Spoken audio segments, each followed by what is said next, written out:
Hi Malika. Hi, Harley. Hello everybody listening. Hi, guys. Welcome back to Sonder and Salt, the weekly food podcast about the magic of eating. You're annoying. This week, we have Fiji joining us. Bula. Bula. Bula. Okay, I like that. That is hello. In Fijian. Okay. Fijian?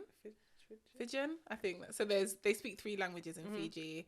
Hindi, Fijian or Fijian, and English. Yeah, because it's got the Union Jack on their flag. So when that pops up on our little analytics page, I was like, who's this? Yeah.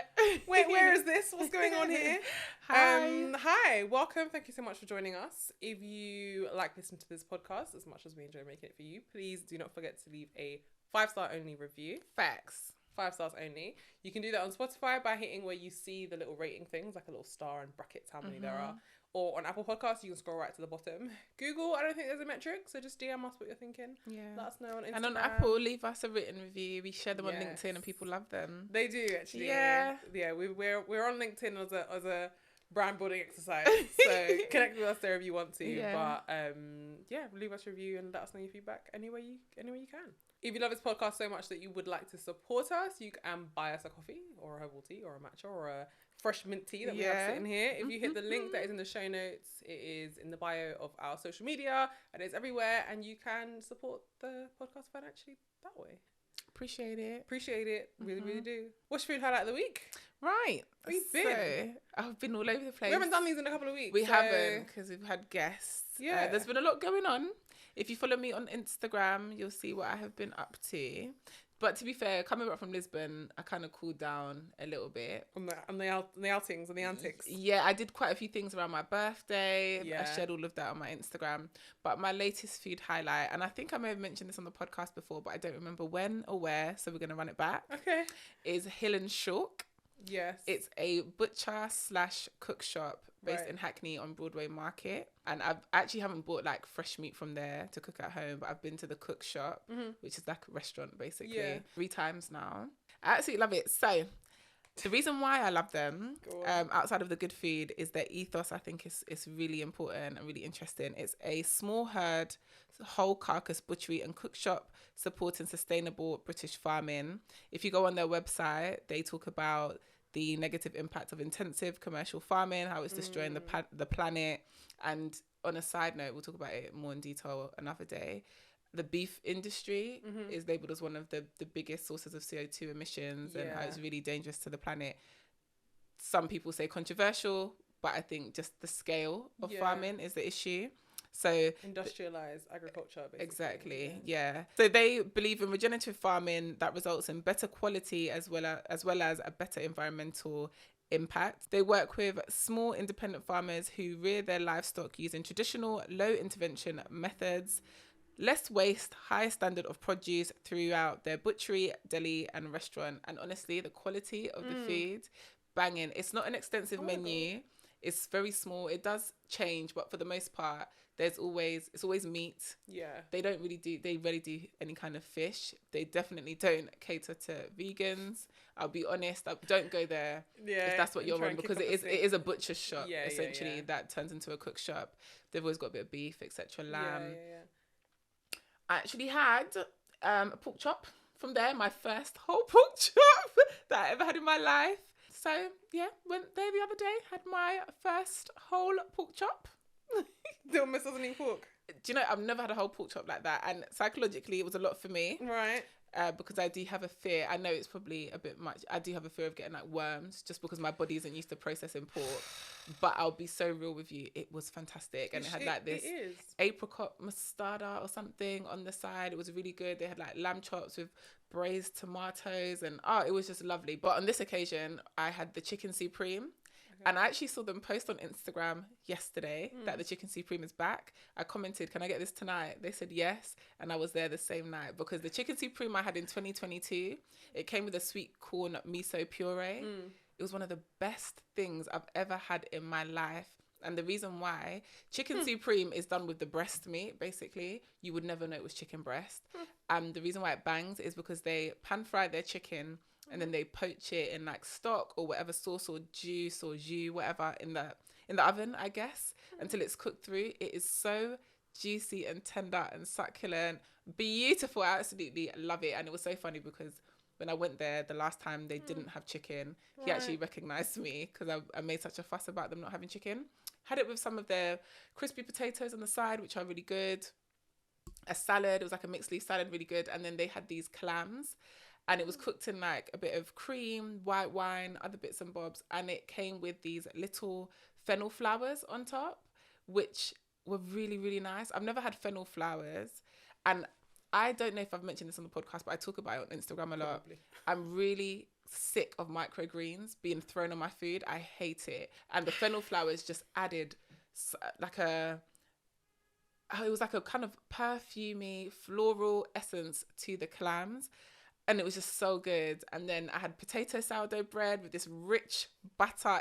I really love Hill and Shook. I would definitely recommend it. So she doesn't eat pork, but yeah, she eats pork. She doesn't like sourdough bread, but she eats No. Right. No, my relationship with sourdough has changed once I realised, and we're going to get into this actually on this episode. Yeah. That it's... okay. Right. So you've been twice in a month, but I wasn't invited in either time, anytime. Haven't heard this recommendation. No, stop it, because I told you. Like, I told you. No, you told me about you thought you had a parasite. That's what you told me. I sent you the picture of the pork multiple times, Harley, because I know that you'll like it. So why don't you want to go with me? We can go together. You say this all the time. Yeah, we've just got to put it in the... Because I see you all the time. All the places that you say you're we see each other all the time. That's why we never really put other stuff in the diary, but we will. It's really nice, honestly. Really, really nice. Would definitely recommend. And then they also sell this organic apple juice. Oh God, fantastic! It's literally like somebody used their hands and just squeezed apple juice into a cup. It is so fresh. It's lovely. But what I had when I went might not be available. Because it's like a sample menu, basically. Because it's small herd. It's what they have available. Yeah. What is not selling like, through, etc. Temper. Oh, okay. Which is like a barbecue. It's actually a smokehouse. It was one of your highlights. Yeah, it was a smokehouse, but they also do whole animal whatever. So sometimes you go there and you're like, can I get this steak? They're like, no, but we have this piece left. Oh, okay. Like whatever the cuts are and stuff of the different meat. So I think that's a really good, I don't know, is it a business model or whatever? Like a really good way of running your restaurant, I guess.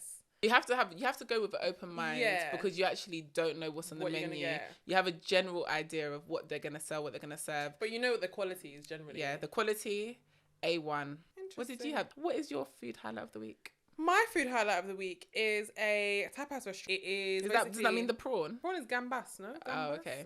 But probably something similar. It's right literally on the South Bank. It's behind is it the National Theatre? I think it's right by the National Theatre. Okay. And it's from the brothers behind Applebee's. Really? Yeah. That sounds like a bit of me then. Oh, really? Yeah, I like Applebee's. Touche. Yeah. Whatever. It's from the brothers behind Applebee's Fish London, which we've spoken about before. I'm pretty sure we have, which is right by Borough Market. So they're not too far from each other as restaurants. So they kind of have the menu structured with like small plates, which I don't really know why that's necessary in a tapas restaurant because every plate is small. Yeah. But anyway, nibbles and small plates, and then they have it some meat ones, fish ones, and then kind of like just general sides like the potatoes and the vegetables and whatever. We got the patatas bravas because obviously you have to. Nice little potatoes. They were actually really, really good. They came first, which is always annoying because what am I going to do with a bowl of potatoes? Well, isn't this what we spoke about in restaurant experience? Yeah. Like, things were coming out very quickly, but I wanted padron peppers first. Okay. What I got was potatoes. That is a nibble. Like that is a meal starter for me. Right. So anyway, padron peppers then arrived. This was literally just like classic padron peppers. Okay. I could have done with them a little more charred. I like mine to have a little blackening to them. But honestly, really, really good. We also got the pan con tomates. It was really good. Classic, obviously, fresh garlic on good bread. Then we got the garlic prawns. This amount of garlic. That's the amount of garlic I need. Well, the prawns good because they look a little bit small. They were actually good. They were thick. Okay. And they were well done, as in like done well, not well done. Prawn done prawn. Prawn bullets. Which I did not know. Well, I did know, but I didn't remember at the time that this was the brothers behind Applebee's, or else I probably would have ordered more of the fish dishes just to have like a high expectation of obviously the seafood. But honestly, really, really good. The garlic in there was absolutely hitting. It wasn't too pungent. It's like they actually confit the garlic before. So it was like sweet. Yeah, almost sweet and a little bit of a chew on each of the pieces of garlic. We got the sourdough bread and butter as well, so we mopped up all of that oil that came with that. It was so good. The highlight for me was the jamon croquetas. Of course, jamon. Of course. Oh, don't sit over there, little parasite pepper. I know what you're talking about. Anyway, so good. Actually, we finished all the tapas and we're like, should we get another one? So we just got Yeah. one more of those. Because you only got 3, so it's like 1 croquette each. Like, come on. Come on. We actually ended up getting the mushroom croquettes as well. They were not as good, but I think I did that to myself. I think I had the expectation that they were truffle. Right, mushroom and truffle. In my head, they were going to be truffle. So when I bit into them and they were just mushroom, I was like, tastes. And truffle is quite a potent flavour. Yeah. So, yeah. In my head, I told myself they were going to be truffle and they weren't. So I probably did that to myself. For a croquette, they were nice. Like, they were good.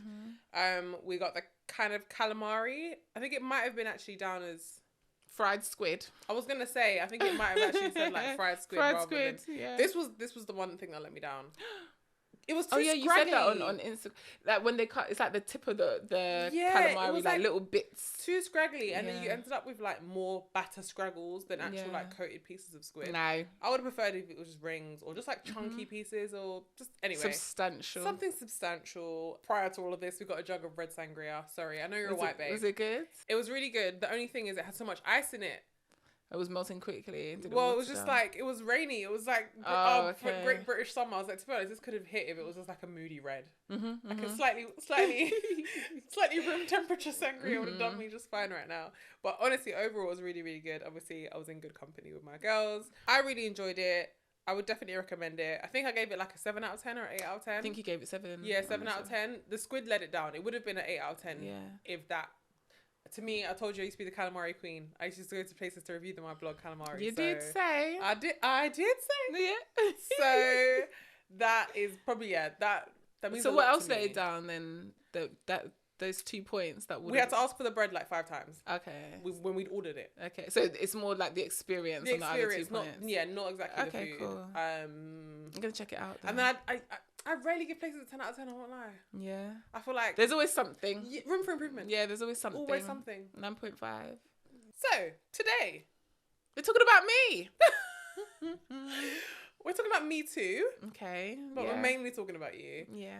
We have been talking about Malika's relationship with gluten from the very conception of this podcast, maybe even before. It's been a long road. We've followed her on Instagram for a while. It's been a very long road. We've been here for a minute. Yeah. So today we're going to talk about that. We're going to talk about gluten as a whole. Allergic versus intolerant. Yeah, allergic versus intolerant. The difference between those things. Why, how, what you're doing about it. But I just want to remind everybody where we started. Okay, go on. I'm scared. I'm just gonna play this out loud, so the quality is not gonna be the same. But this is what Malika had to say in January. I want to eat even less gluten. From gluten avoidant, which is what you currently are. Yeah. Okay. To gluten free. I'm still, even as I vocalize it, it just sounds nuts to me that I don't. Do you know what it is to be gluten-free? Like, oh my goodness. Do you know any things that I won't be able to eat if I'm really, truly gluten-free? I'm not doing gluten-free, I'm vegan. Give me a break. Do you know what I mean? Like, there's no way I'm ever going to be vegan. Being gluten-free, nobody should ask that of me. Right, well, I'm not So at the start of the year, okay, you said one of your food resolutions for the year. Yeah. Season 2, episode 1. Yes. Was to be gluten free. How is that going, Malika? Right. Well, interestingly enough, we can get into it a little bit more. Part of that at the time is I hadn't started the testing process, and I was convinced I was a celiac. Right. Potentially. So it was literally life or death for me at that stage. Since then, I've been tested, and it's been confirmed that I'm not a celiac. I actually have an intolerance, and it's a wheat or like gluten intolerance, and therefore. What I concluded is I don't need to be gluten-free. Oh. I just need to be highly gluten avoidant, which is the lifestyle I generally tend to live. So I dibble here or there. But for the most part, I tend to adhere to a gluten-free lifestyle. Okay. Yeah. Just wanted to just see what the vibes are from the get-go, because you've been a bit up and down with it, you know what I mean? So, Malika, what's gluten? Well, gluten is the bane of my life. No, gluten is a structural protein, essentially, and it's naturally found in certain cereal grains, like wheat, barley, rye, those types of things. Yeah. There's very few things or very few grains that we consume today that are actually gluten-free. Yeah. Rice is naturally gluten-free. Yeah. Corn is gluten-free. And it's not just wheat in the sense of wheat that makes bread, because I remember when I was eating bulgur. Wheat. Like, And I was it's like, wheat grains, it's wheat essentially. grains. Bulgur is one of those things, actually, I think I mentioned this on the podcast before, that caught me out, and I assumed it was gluten-free. Because it looks like And it mashed me up by the end of the week. Yeah, it was like, top things that people think are gluten-free are not. Bulgur wheat. And so I don't eat that. It comes from the Latin word for glue. And it is a structural protein that is added to products to create like a glue. It's a structure. Yeah. It's a structural protein. Yeah. To bind. Basically to bind things. And I think a lot of people don't know that. Obviously, some people that are listening are very aware of it. We know food is life. Yes. She's also She's on similar journey. a similar journey to you. I Yeah. often see her gluten avoidant shopping habits. Yeah. The things that she likes to pick up. So people are getting a lot more clued up to it. And gluten-free marketing is everywhere. And that is why you will typically see it in the aisles, like gluten-free pasta, gluten-free bread, gluten-free this, rather than seeing it on like gluten-free, I don't know, pork chop. Like certain things are innately naturally gluten-free. And certain things are not. So this protein structure, to some people, they can't hack it. Like, basically, they can't hack it. Anything that you put into your body either has the cojones or it doesn't. Basically, it basically can digest it and get rid of it properly. And there's a waste product and there's a used product, or it can't. And from my understanding of what gluten does and how it moves through the body is that when things get into your digestional tracts, there are these little hairs. Yeah. Remember them from biology? Do you see biology? Yeah. The villi. Yeah. Little hairs. They're just moving like this that move things along. And from what I understand, if the gluten is not being digested or it's get digested wrong or too slowly, it mashes them things up.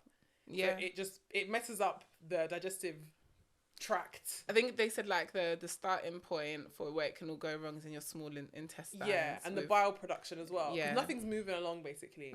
I got a couple of notes. Go on. So we have digestive enzymes. Essentially, gluten is one of those things that your body naturally cannot break down. Nobody's body can break down gluten. That was so interesting. When our bodies can't. It wastes it out. However, some people's bodies, like you said, actually just can't even hack it being in the system. Yeah. And because it's not moving it along appropriately, it's sitting in your body and it is creating some kind of impact.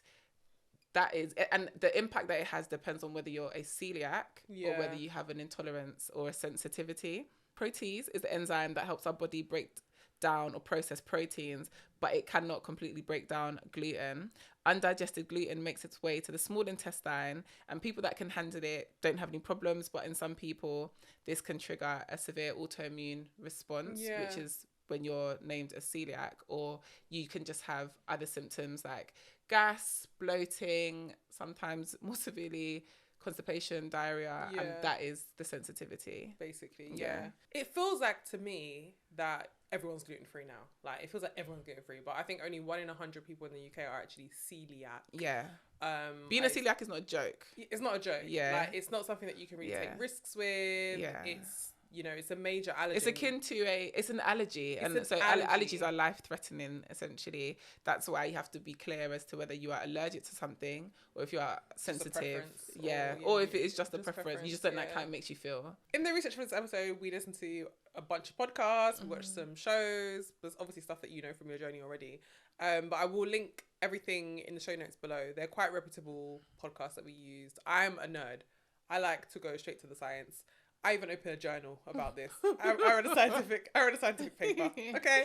I absolutely love it. I love getting into these kind of topics. So also, guys, if you like them, if you like the super, super factual stuff, let us know. And you write your review or just DM us and let us know your vibe. For sure. One episode that I listened to from The Guardian, which was about food allergies and intolerances, said that the difference between like an allergy and a sensitivity is the speed at which the reaction occurs. Within 2 hours. Within 2 hours. So a food allergy is caused by IgE, which is triggered by a protein in whichever food it is. And IgE exists in your body naturally. Some people have it, some people don't. Exactly. Yeah. And so that's the allergy response within 2 hours. And a sensitivity can happen at any point and can vary over time. And the food allergy response can be anaphylactic. Yeah. So that's obviously very severe. I feel like you hear that a lot when people talk about anaphylactic shock. Yeah, peanut allergies, and that's what throat closes up. Yeah, and EpiPens are like the antidote to that. that reaction, people that obviously have quite severe allergies, whereas sensitivities, you might get a rash. Or you might get, you know, a little bit breathless, or I say a little bit breathless. It's not a little bit, but they're lesser reactions and over instant bloating, or you need to go to the toilet. Exactly, which is something that I suffer from when it comes to dairy, which we'll talk about in a little bit. So you're sitting on the sensitivity side, right? And you know that because you did the test. I got tested. It was getting out of control. So what does that look like? How does one test if the villi are villying? So ultimately, the only way to test it is there isn't like a test where you can just go and it says, yeah, boom, this is what it is. Yeah. It's what I would call like a conclusive test. I don't even know if that's like medical speech, but you basically go through a series of testing, and based on how you respond to that, the doctor or the specialist will then conclude that this is an intolerance. You can test, I believe it's like your genome, or do some kind of gene test to see if you are actually allergic. And I think that's to do with what you said is present in people that have allergies. But with an intolerance, it can be self-induced, or it can be in the mind, but then they can test through like stool tests, blood tests, predominantly, and then also checking your stomach and checking to see on a scan if there is inflammation.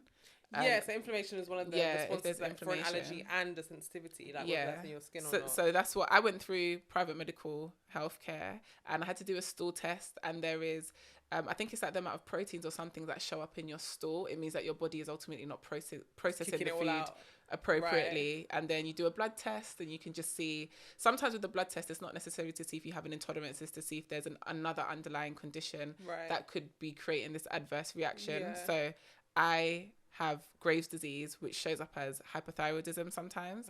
And the hypothyroidism can create certain symptoms in my body. And it also doesn't work well. When you've got hypothyroidism and Graves' disease, they do encourage you to lead a gluten-free diet, because the irritation of the gluten in your system can trigger stress responses in your body, and that kind of aggravate the autoimmune disease that is Graves' disease. So it's all a bit overlapping and a bit complicated. And then, like I said, through inflammation testing, and just your skin is a big indication as well. Like if you're getting rashes that are not eczema or something else, sometimes it's a reaction to. But the kind of allergy testing allergy test, the only one I've ever seen, I've never actually done an allergy test, is the one where they put dots of stuff on you. You know, they put stickers. Oh, they mark you up like a grid. And they like then you can't shower for like a certain amount of days. I've never seen that one. Oh my gosh, loads of people I've seen have done this test where I think it's usually on your back. And it's like tape. They put lines of tape and they make a grid, and then they put, I don't know whether it's direct like sample of each thing, whatever, on your back in this grid. And then you have to leave it for like a couple of days. And when they take it off, all the grids marked up, and it will be like, some of them will be bright red. It's like, okay, allergy. Some of them will be like fine, whatever. But there's no skin response. You didn't do any of that. I didn't have to do that. Hoping you'd done that. No, didn't have to do that. When the stool test sample was traumatic enough for me, I've never had to do that before, and I just thought, my goodness, this is a lot. A lot of people will self-diagnose intolerances, because in order for a doctor or a specialist to actually conclude that you have an intolerance, you have to continue eating that food. If you are going for testing, like on a side note, don't cut anything out. You have to be consuming it. It has to be present in your body for them to see. If you cut it out, they're going to conclude that you're fine, because your body's not processing anything. It's not doing anything. And that alone can be stressful if you are having adverse reactions to it. Which is really interesting, because I think, again, on that podcast or a different one, the lady was speaking about, or doctor was speaking about how people can come out of allergies, and how you can, you know, train your body either through microdosing, whichever the allergen is, into your diet. That works for some people, but some people it doesn't. And for some of the people who it works, it beats the allergy. It means that you have to continue to eat the thing for the rest of your life, like daily, to keep your system like being able to. So this is what I was trying to do last year with the gluten intolerance, where I was trying to just continue, just to push through and keep eating it. What I found is it was getting significantly worse. My body was really struggling, and I think it's because I was doing it in bursts. So like you said, you have to do it every single day. I think the times in my life where I've been eating French bread daily with my mum with a bit of butter, I could have just been consistently bloated. I don't know. I just didn't feel as uncomfortable. But then when I've stopped and I've tried to go back, every time I stop and I try to go back, it's even worse. Yeah. So I'm at the stage now where I'm not trying to fight it too much because I don't have the cojones to push through that uncomfortable period when it's going as far as like affecting how you're like digesting food. It's affecting your relationship with the toilet, all of that. I can't do it. My skin is breaking out in red rashes. I don't like it. And they were saying as well that fair enough, this is a ingestible intolerance or allergy, whatever, but that you've just mentioned that you can see an allergy through your skin, but some people who are severely allergic to things can also take in allergies through their skin, like from touch or whatever. It's your largest organ. Yeah, your largest organ is your skin. And on that podcast, because we listened to the same one, this is quite funny because I have friends that don't like to moisturize, and they spoke about like how dry skin can make you more susceptible to allergens and dust particles in the air, and your skin will take them in a lot easier if you're not moisturizing. So all you dry foot people, boy. I need to start a petition because I have very strong feelings about people who suffer from hay fever. It's not their fault, I know, but come on, what kind of allergy is that? Do you know what? You're on your own. But the reason I'm saying that is because they also raised on that podcast about the fact that climate change is making generally all allergens worse, particularly probably ones around gluten and any kind of plant-based product, because the plants are growing up differently. Yeah. So people genuinely do develop allergies later on in their lives just because of how your body's changed. But I reckon people are going to start developing allergies that they just never had before because the product is different. Yeah. The plant is different, the grass is different, the tree is different, the pollen is different. And now it's like, okay, I was fine with this my whole life, but all of a sudden, yeah. Like, I've got hay fever 10 months of the year. No, you can get hay fever at any time. Another interest... God forbid. So on the podcast we were listening to, they made another interesting point about in the early 2000s when there was this whole trend about feeding babies one food at a time. And the people that kind of followed their cultural norms that didn't adhere to that advice found that their babies had less allergies and intolerances, and it's best to just feed your baby whatever it is that you guys are eating, what is normal, what they're going to be around, because particles, they were saying, can end up in the air and through the dry skin your body's absorbing and creating intolerances. Yeah, I don't know. I mean, I guess like that's what's happened to me with beef, because I know for a fact, Mom's told me 100 times her pregnancy craving, her pregnancy thing was cheeseburgers. Yeah. So it's not like they were coming through the womb. They were coming through the placenta. Yeah, but as you're growing and your stomach is developing. And I think I said this to you before, maybe I mentioned on the podcast, that because we didn't eat beef in my house because my dad doesn't eat red meat anyway. My mum has told the story 100 times. She came to pick me up from being at my grandma's house, and I was sitting on the counter eating oxtail, and she was like, she doesn't eat that. And my grandma was like, well, evidently she does. Yeah. But I don't know how many times that would have occurred, because I don't have the memory of those like primitive years of my life. But the fact that my mum was very much snatching it out of my way, I probably didn't have it enough to get any kind of resistance. Resistance or protein structure or whatever. It is interesting when you start looking at allergies and looking back on how you were made and how you were molded. It's like when people go on holiday to different countries and they don't have the resistance against things like the water or the food, which is so interesting because when we went to Dominican Republic, I was with 3 of my friends, they all got sick for about 20-24 hours. I reckon it was like the water, but it was indirectly the ice. Yeah, they always say when you go abroad to some countries, don't drink the ice. But it wasn't the first day, but I think they just got to the point where they couldn't hack it anymore. And I was like, I've been drinking this Caribbean ice for my whole life. I felt like a pirate. I was like, I'm fine. But none of them have been like there before. Okay. So I was just like, it's fine by me. But I guess that's the same thing as well. It's like, if you're too hyper anything, you're gonna there's a causation, there's a knock-on effect of that. People who are hyper clean probably get sick a lot. Like, I've heard that before. People say, you gotta let your kid eat an apple. Like they an apple out of the supermarket sometimes. And those types of things to develop antibodies and that kind of stuff in your system. Resilience. But the gluten resilience train was not working for you.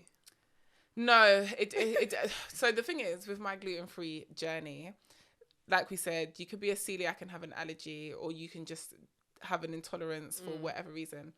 I didn't actually develop a gluten intolerance until I was probably about 19 years old. That's when I first realised that something was not right. I actually went to get tested and the doctor said to me, you have to eat it, keep a diary and we'll see. And I said, I can't do that. My stomach is tearing out, bro. So I dropped out of the process. But on reflection, as I've grown older, I've thought about how did I get here?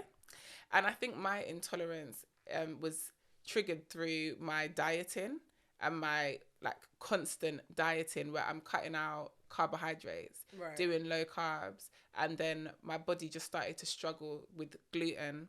And I think what actually really threw it over the edge was I'd gone through a period of doing low carbs again because I was probably trying to prepare for a holiday, crash dieting or something, and I was working at something called the challenge. So you're spending a lot of time with young people, you're out in the field, and the only lunch that they gave us was cheap white bread sandwiches.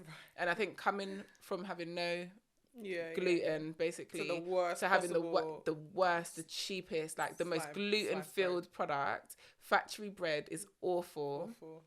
My stomach just malfunctioned, and ever since then I've been struggling with consuming gluten. Yeah, that's crazy. I think I have something to do with gluten, but and you've been trying to say, hey, this is the gluten. I've decided it's not the gluten.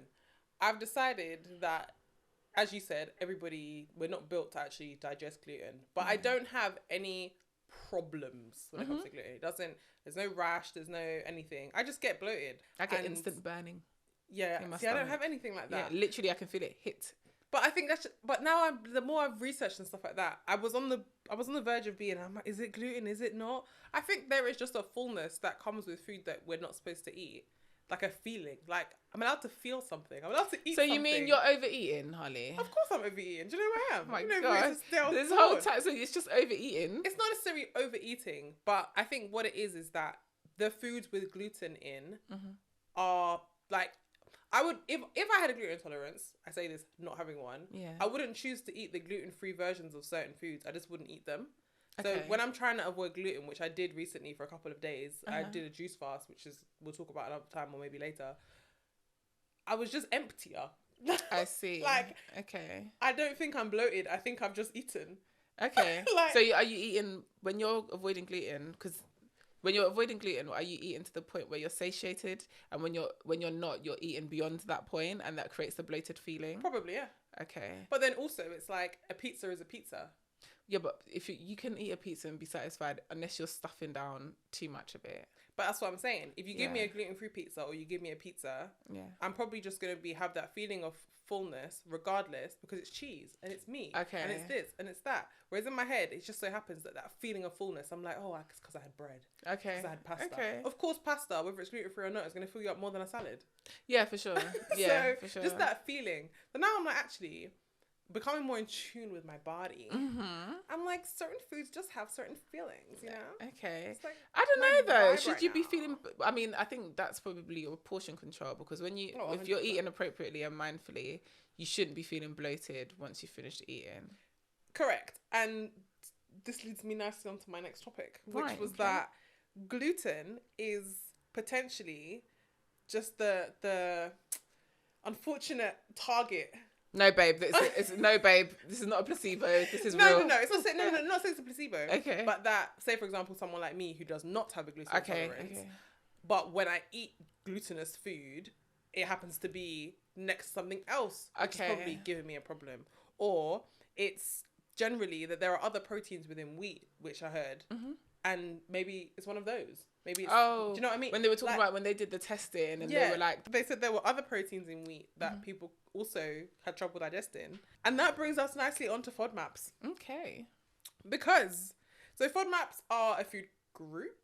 Yeah. They've got some fancy spandangled name, but they are basically fermentable foods. The F stands for fermentable in my world anyway. There is a FODMAP diet. So as I know, we just mentioned diet. Done it before. Probably. Oh, you've done it? I was... really sad. Okay, hang on, wait. So we have an episode, season 2, episode 2, about toxic diet culture and our relationship with food, where we've spoken about all of these crazy diets that we've done before. When you cut out gluten or when you haven't, like various things along the way. But FODMAP, I didn't know you'd done FODMAPs. Because FODMAPs as a whole, that type of protein structure or type of sugar, I think it's sugars, are also in wheat. So tell me, why did I do it? I don't know about this. I don't remember too much Look at us about it. bonding. I don't actually remember too much about it because this is when I first got diagnosed with Graves' disease. Right. And at that point, I had active hypothyroidism. So with Graves' disease, it's an underlying autoimmune condition, and it is one of the triggers of hypothyroidism. So right now, my levels are fine. I don't have hypothyroidism, but I've had recurring hypothyroidism probably across like a 5-year period because I kept relapsing essentially. And I'm always susceptible to hypothyroidism because I have Graves' disease. Some people will have one-off hypothyroidism. Some people have got thyroid cancer, which creates an overactive thyroid. When I first got diagnosed, it was like, well, you go on medication or more holistic, try and manage it through your diet. And following a FODMAP diet was one of the FODMAP diet. So it was one of the suggestions that was put forward to try and manage my levels and get my body to stop. Basically, it's like your body's going crazy. Yeah. So you need to just scale it all the way back. And anything that is a potential irritant or can create any kind of sensitivity, you should avoid. So I tried the low FODMAP thing. And at that time, it was like having like organic meat. This is when we spoke about the organic chicken. The organic chicken. When I bought all this organic chicken that was just tough and I didn't enjoy it. There's some spices and stuff you can't use in a low FODMAP diet. So FODMAP is, and I'm going to mess all of this up. Okay, so go on. Fermentable oleosaccharides, disaccharides, monosaccharides, and polyols. Okay. And they are a group of short-chain carbohydrate and sugar alcohols that are poorly absorbed in the small intestine. So they're sugar structures. Yeah. But they are found in certain fruit, veg, grains, dairy products, and sweeteners. And yes, it's a recommendation. Low FODMAP diet. I first became aware of it because I had a family member with IBS, which is irritable bowel syndrome. Yeah. So something that's not which if you think you have a sensitivity, sometimes you should also get checked for that. For IBS, really? Yeah. Okay. Like if gluten or things are irritating you, it could be IBS. It could be multiple different things. And what I pulled up I pulled up a low FODMAP diet like shopping list. So this is obviously not all inclusive, but it just felt so random. Like, it felt so random. And obviously, it's because it's the structure of the food. It's got nothing to do with what you perceive of the food.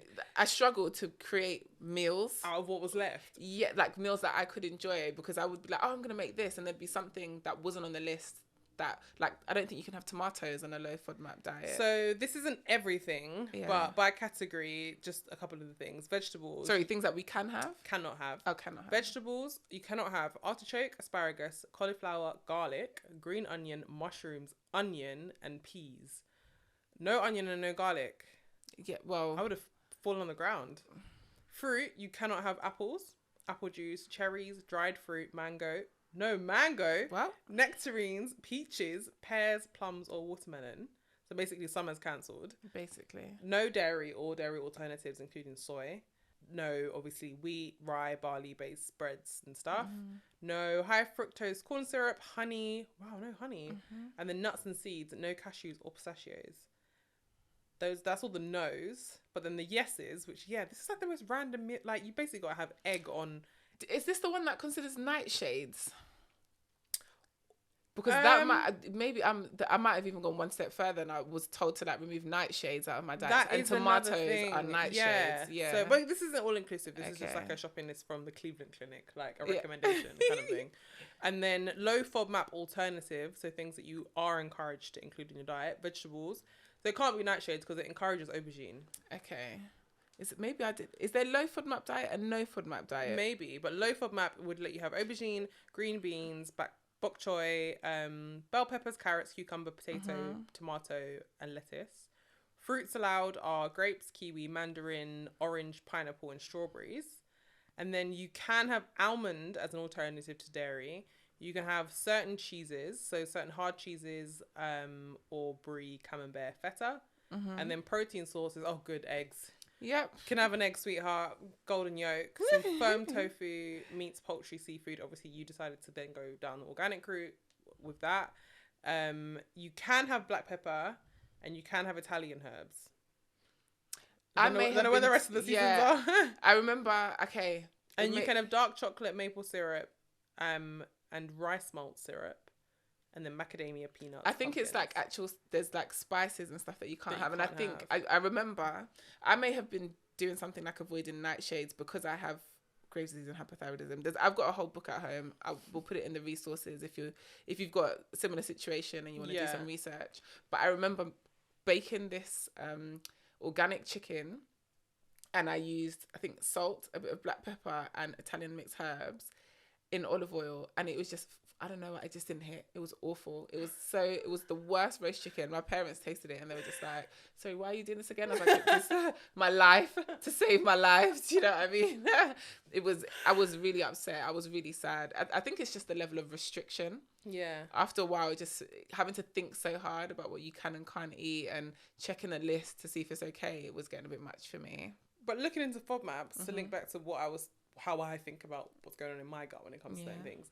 FODMAP foods, the fermentable foods, are gas producing foods. Like on Science Versus, which is the podcast I'll list below, they called them the farty sugars. Yeah. And it's so funny because if I have trapped wind, I need an apple. I have to eat an apple. An apple, I will burp instantly. Really? Instantly. So I was like, Makes sense. Yeah. But not only does it make sense, but now I'm like, right, I've got to keep an eye out. Do I burp after onion? Yeah. Do I burp after, like, is it FODMAPs that are making me puffy? Because like they said, don't eat cheese or whatever. That's why when I look at the meals that are air quotes gluten heavy, they're typically heavy in other stuff too. Okay. You know what I mean? Kind of like the MSU conversation. When we're having foods that we think are making us like thirsty or whatever, is it actually the oil? Is it the salt? Is it because you haven't, like, I don't want to convince myself I've got something, like you said, I don't want to self-diagnose based on a couple of experiences when actually I tested that thing in isolation. They said that you know your body best, so just because people are running around saying these things are bad, etc., make sure you do the research, but then also listen to your body, and your body might be fine with it. When you start messing around and cutting it out and that kind of stuff, you can then self-induce an intolerance because your body is just not used to it anymore when you try to reintroduce it. Something interesting that I watched that touched on gluten was Netflix series Cooked, and it's a series about the different elements behind cooking. One of them is air, and in there they touch on gluten and why air is important in cooking, particularly bread. And it's the air in the bread that is trapped by the gluten that makes bread the softness and the texture that we all love. Yeah. When you squeeze bread, there isn't much to bread, but it's all the trapped air bubbles that kind of create the structure. But something interesting that they spoke about was with industrialization, basically, and factory bread, which is why factory bread is actually one of the worst things that you can probably eat, where they've removed a lot of the nutrients. But the cooking process behind factory bread means that they're speeding up. It's very fast. It's sped up. I would watch it. There's a whole thing about yeast, etc. But ultimately, the reason why sourdough bread is better for people that have got gluten sensitivity is because sourdough bread has a fermentation process which breaks down the wheat structure, and it breaks down the proteins. Yeah. So although our body can't process gluten, it doesn't have to try so hard to process this structure in your body that hasn't been fermented and broken down during the cooking process. So when you have sourdough, it's very slow. It's a very slow process. You have to allow for fermentation. I've got a starter in my fridge now. Yeah, and that fermentation process breaks down the structures in the wheat, and therefore a lot of people that have a sensitivity, if you have like good, authentic, proper sourdough bread, which is the traditional way of making bread, you probably won't have too much of an issue. I used to have a lot to say about sourdough bread. Because you don't understand the science. No, because the crust was cutting my mouth. But that's because you don't understand the science. The reason that you were saying that is because you thought sourdough bread was that style of bread. What you were eating was a white bloomer. Right. Your issue is with white bloomers. Crusty white. Crusty bread. You know what I mean? Because you can make sourdough focaccia. You can make sourdough brownies. It's the process. Anything. Right, fair enough. You've got me. I know. I thought sourdough was the hard stuff that you could throw and knock somebody out with. No. But like you said, it is a process, and you can have sourdough donuts, you can have sourdough pancakes, whatever it is. So I do like a bit of sourdough. I don't like when it's too crusty on the outside. That would never be my bag because my mouth is very soft. Yeah, it does have a different flavour. More flavour as well. It has more flavour. Yeah. But I was just going to say, to add on to the supermarket bread argument, because I cannot tolerate sliced bread. Sliced bread. Yeah. I can't believe there's a saying the best thing since sliced bread, because sliced bread is the worst thing ever. Yeah. The only supermarket bread that I actually like will mess with because I think it's nice is tiger bread. Oh, I love tiger bread. Tiger bread, yeah. Or like brioche. Like breads I can't bother to make, but like a sandwich bread, I can't. Yeah. I can't do it's that not kind good of bread. for you. It's not good for you. It's not good for you. But if you... Sourdough is not the easiest thing to conquer. I've got a YouTube video. I think I've got 2 about it. I'll link them in the show notes. But it was obviously everyone during the pandemic was getting onto it, whatever. And I've made it a few times since. I've got starter going on right now. I'm trying to... It's live. It's alive. It's so alive. sensitive, it's isn't sensitive, it? but it's a faff, you know? Like, it is a faff. But I would definitely say people who consume a lot of bread, who maybe are trying to make just better decisions about food as a whole, just make your own bread. Like, you don't have to make sourdough bread, but making your own bread is still going to give you a better, like, more holistic and whole grain experience with bread and gluten and wheat than supermarket bread. Even if you make a 3-hour rise throughout your working from home work day, if you just turn it every couple, like, do you know what I mean? Like, keep an eye on it, move it around, put it in the oven. You can get bread done in 2-3 hours, like a good slowish bread with yeast. Like, you don't have to go sourdough, but I would definitely encourage people to do that. Yeah, just because. And it's delicious. I love bread so much. I love gluten. I really do love gluten. Yeah, I mean, I love it, but it doesn't love me. So it doesn't love me back. Where do you go from there? All those years of cutting it out has cutting out carbs, I think, has done it to you. Definitely done. Another thing that I used to cut out all the time was milk, and for whatever, I actually think it was driven by a calorie deficit that I was trying to succumb to, and I just thought, I only use milk for this, so I can just go ahead and use oat milk. Out, right. And after having oat milk for 2 years, when I tried to reintroduce cow's milk back into my diet through a milkshake, I was like a trombone, and I've just never had it again since. Well, not never had it again, I just don't drink it anymore. Yeah, I don't drink milk. I haven't drunk milk in probably 13 years. Yeah. Maybe 12 years. I remember the last milk I drank. It was a milkshake at Cakes and Shakes in Barkingside. And I was just like... I had a milkshake the other day, I'm going to be honest. Time. Yeah. Same with the Five Guys. I remember... Because I've been fighting for so long, those 2 instances were the worst. Yeah. Like, they were the worst. I was like, I cannot. I remember being in Cakes and Shakes. I didn't live in Barkingside. Let's just put it that way. I had to get home expeditiously. Okay? That Five Guys meal, I was at work. Really? It was like our first day at the job. So our little team got taken to Five Guys. I was like, I'm in King's Cross. Yeah. I'm in King's... Anyway. So I remember that. And weirdly enough, unlike the actual cow meat situation with beef, I grew up drinking McDonald's strawberry milkshakes. Like, I miss them so much. I was having cornmeal porridge with whole milk. With whole milk. Whole milk. I used to drink Guinness punch. Yes. With whole milk. Are you kidding me? I grew up eating crunchy nut cornflakes with semi-skim milk. Yeah. And Weetabix with milk. Milk. I'm going to eat milk.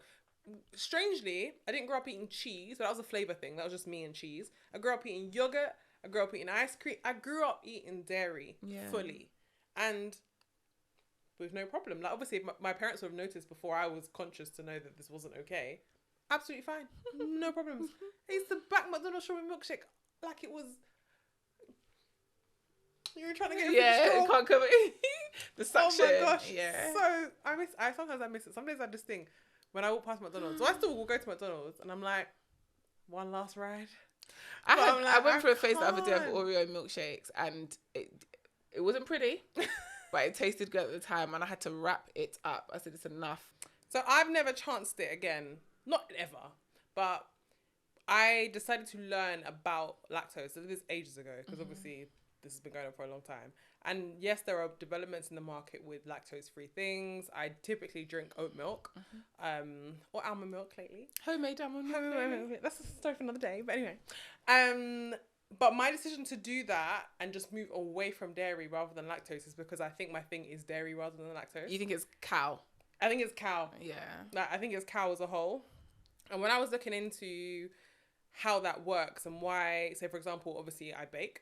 And I bake with butter, and I love butter as a whole, like with bread and stuff. So lactose, similarly, let's explain it how we do with gluten, is a sugar structure. It's a sugar that is in many things, but predominantly milk.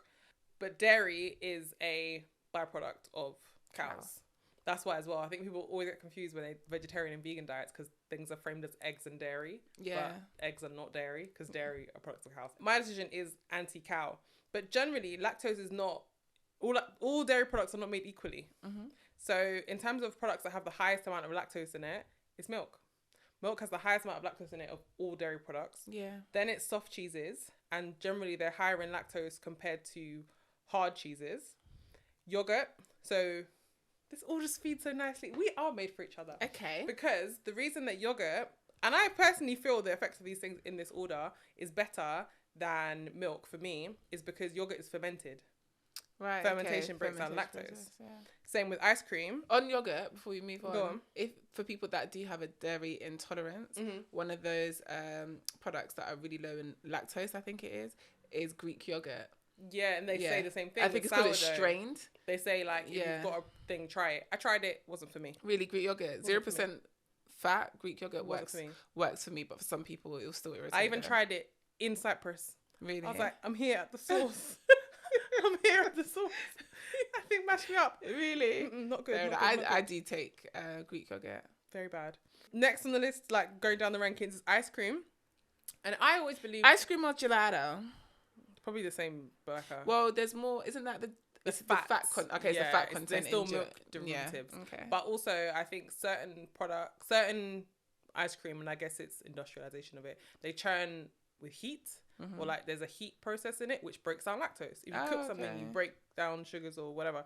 So it has lower levels of lactose, but it still has high levels of lactose. And then butter and ghee are the lower levels of lactose, which I used to find so crazy because I'm like, ghee, the packaging of ghee literally usually has a cow on it. Yeah. Like it feels like it's like cow. I feel like that might be cultural. Oh yes, it is. Yeah, because they love cows. Exactly. Yeah.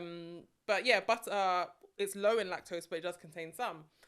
And I learned this after working all those things out for myself. I learned the rankings of what I could tolerate on my own. And then when I learned this information, I was like, it just makes sense. Yeah. It just makes sense. Because butter, fine. I can risk...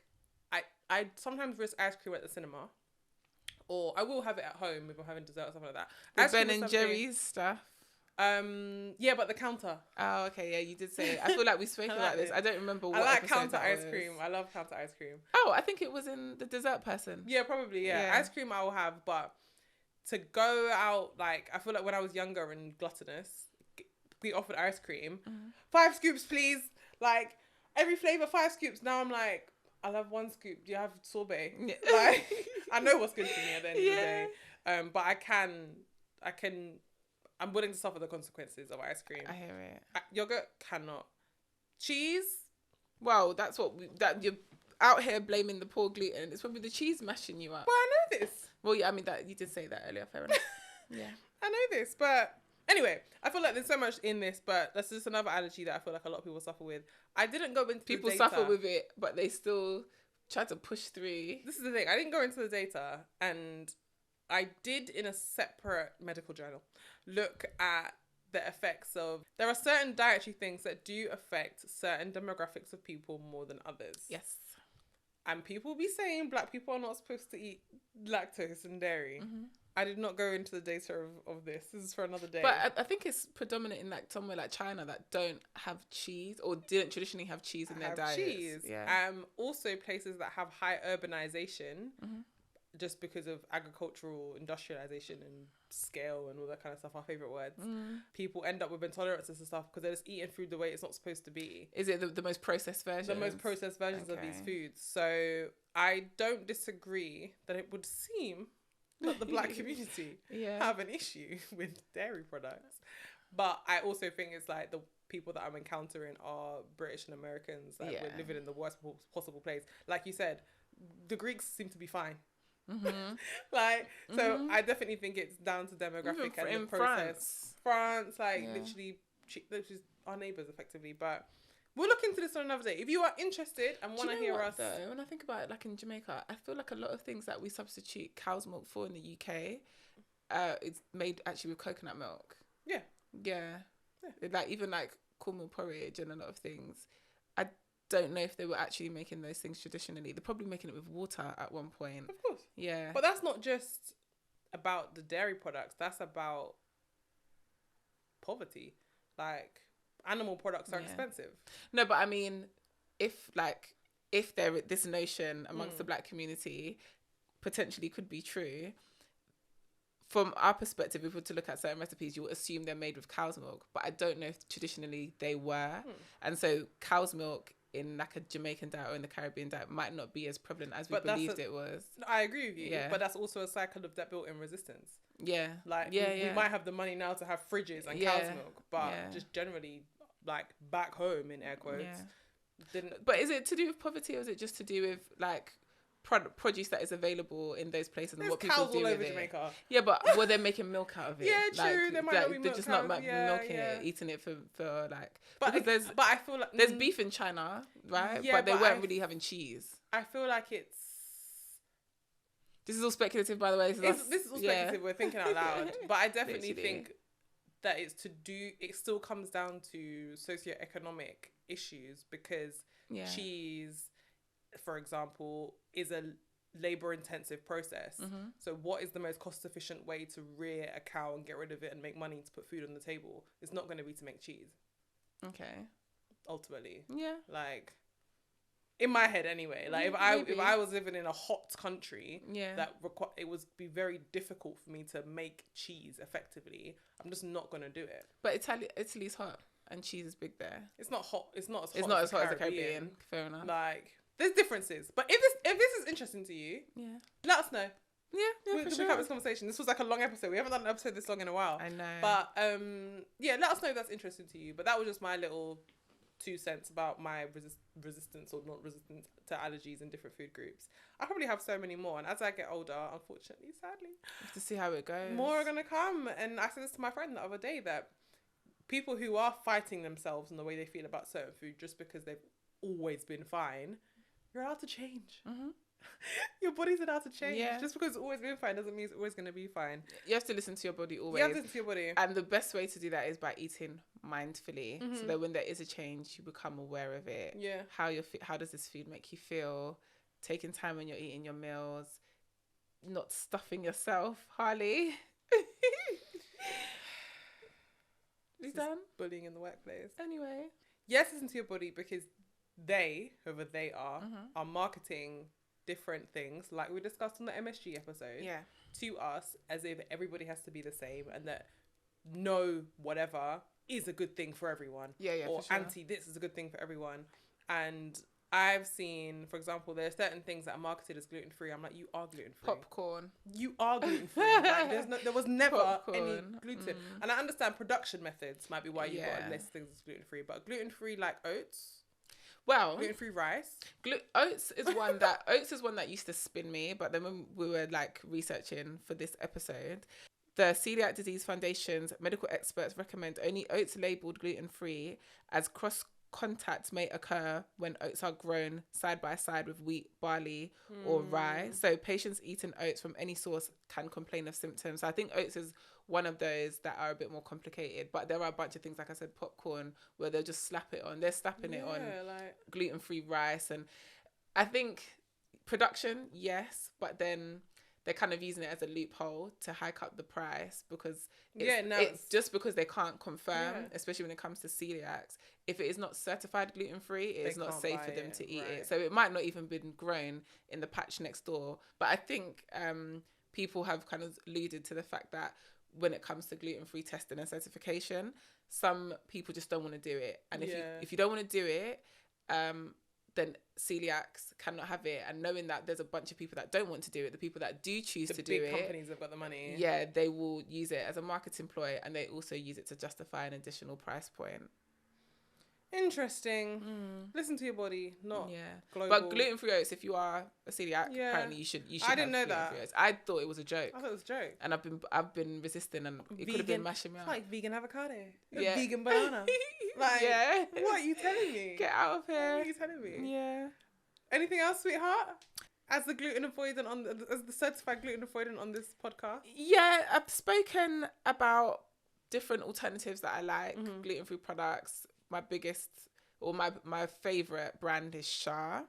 I'll link them down below. They have quite a few like gluten-free bread products that I think are really good.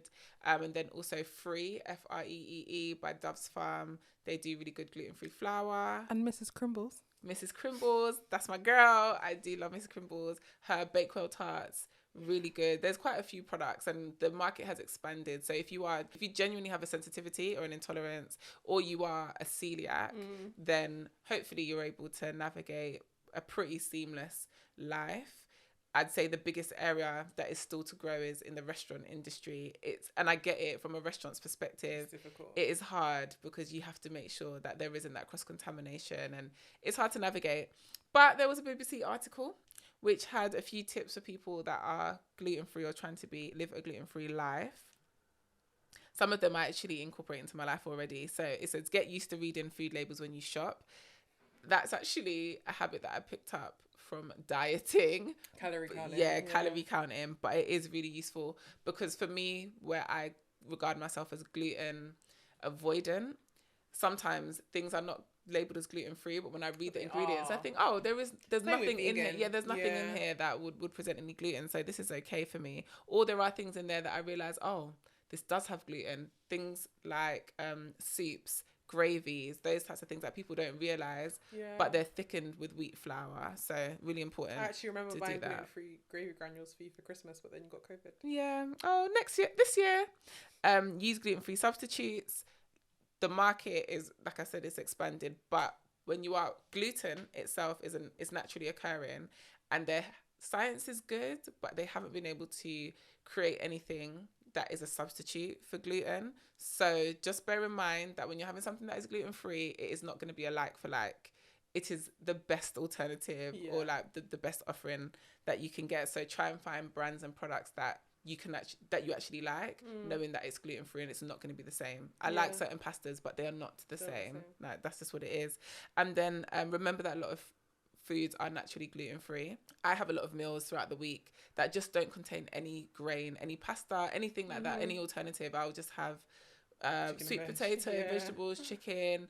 I like quinoa. I have that a lot. Things like that. So try and be creative with what you're cooking and not seek always to find an alternative, because that can be stressful. That can be quite stressful, especially when you know it's not the same thing. It can be quite demoralizing. Yeah. One thing I will say, for those of you who made it to the end of this episode, there is something that we've tried that is a very good, very close. What is it? A very close alternative. A couple of things that we've tried. Well, one thing in particular that we tried. Yeah. For those of you who made it in this podcast, you can look forward to an episode with Ryan of Bar 22, which is I think all allergen free. So the 11th. Yeah, it's vegan and gluten free. Yeah, I think it is all it's all allergen free. We actually have an episode with him coming up soon. Don't know if it's all allergen because he does use coconut. Your coconut's not a major allergen. Oh, it's not a nut. No. Oh, okay. I thought it was. Never mind. It's not a major allergen. But people have allergies to all sorts of things. So whatever. True. Double check. Make sure it is what it is. But it's gluten free, boys. It's gluten free, and they are for a dough nut. Yeah. Fantastic. You can look forward to that episode. But for now, I don't think I have anything more to say on this one. No, if you are gluten avoidant, welcome. Like a girl. Follow me on Instagram. Let me know. I'm sharing my journey. It's a journey.